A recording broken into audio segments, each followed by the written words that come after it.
Mr. President. The senator from Florida. Mr. President, I'll be brief. I know the senator from Tennessee would like to close on this matter.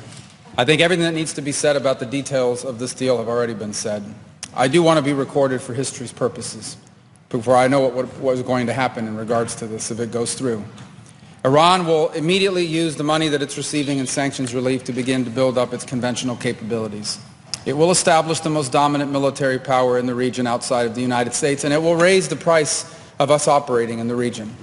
They're going to build anti-access capabilities, rockets capable of destroying our aircraft carriers and ships, continue to build these swift boats that are able to come on us, these fast boats that are able to swarm our naval assets.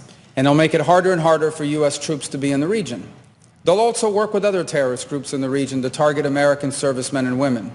And they may or may not deny that they're involved, but they will target us and raise the price of our presence in the Middle East until they hope to completely pull us out of that region. They'll also continue to build long-range missiles, missiles capable of reaching the United States. Those are not affected by this deal, and they'll continue to build them as they've been doing. And then at some point in the near future, when the time is right, they will build a nuclear weapon.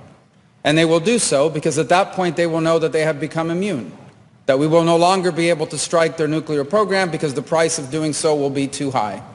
This is not just a work of imagination. It exists in the world today. It's called North Korea, where a lunatic possesses dozens of nuclear weapons and a long-range rocket that can already reach the United States. And we cannot do anything about it. An attack on North Korea today would result in an attack on Tokyo, or Seoul, or Guam, or Hawaii, or California. And so the world must now live with a lunatic in possession of nuclear weapons. And this is the goal Iran has as well, to reach a point where they become immune to any sort of credible military threat because the price of a military strike would be too high. And then they become an established nuclear weapons power. And never in the history of the world has such a regime ever possessed weapons so capable of destruction. Iran is led by a supreme leader who is a radical Shia cleric with an apocalyptic vision of the future.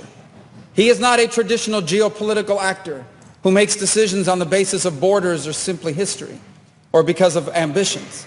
He has an religious apocalyptic vision of the future, one that calls for triggering a conflict between the non-Muslim world and the Muslim world, one that he feels especially obligated to trigger.